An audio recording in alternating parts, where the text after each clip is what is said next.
This is a pivotal moment for our alliance. In the nearly 70 years of NATO, perhaps never have we faced such a range of challenges all at once.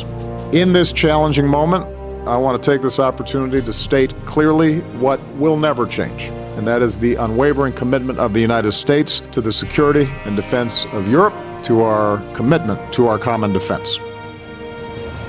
To meet new security challenges, we're adapting, using a new playbook, an approach that is both strong and balanced. NATO allies are only growing more united.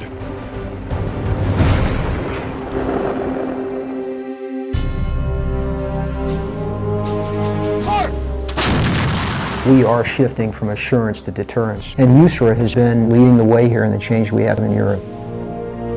The readiness of our land forces is always going to be an essential part of deterrence. It requires capability. It requires to demonstrate the will to use that capability. An important part of that is speed. We've started with recent exercises, working on all the things that we need to do to be able to move quickly, assemble quickly, and deter possible aggression.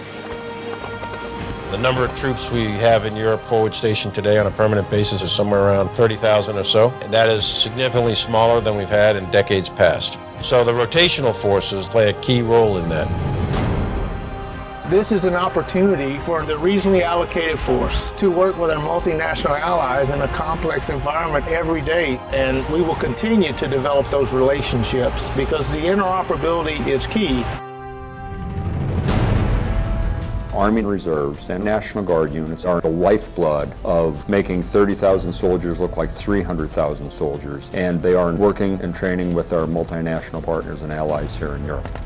And this is the way we're going to fight conflicts in the future. So if we're going to fight this way, we need to train this way. You know, how you build a relationship, it has to be founded on trust. And then we have to have continuity. And so the State Partnership Program, to me, provides those two things when we're trying to build long-term relationships.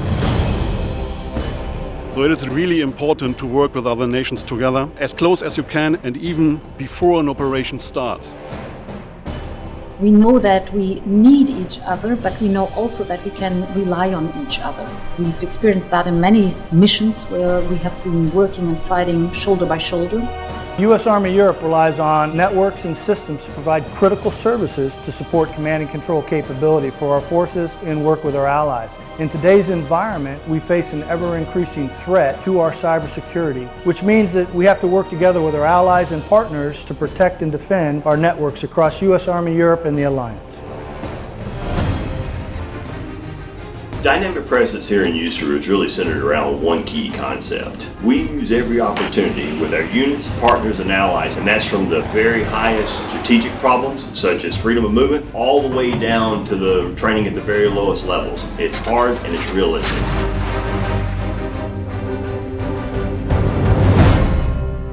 It is critically important that our junior leaders be able to work with our allies and our partners to practice their trade, to excel beyond what they consider to be their capabilities, because we challenge them at every turn to be leaders.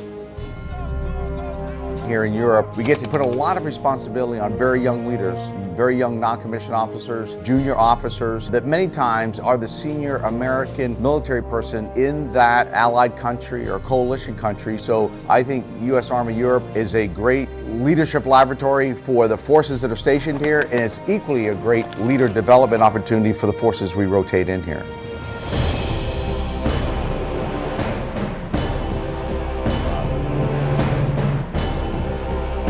Right now we're proving a capability that through our readiness we can work hand in hand with our allies ready to execute an operation. We're an actual representation of the U.S. Army, and the guys understand that, and we're here and ready to go.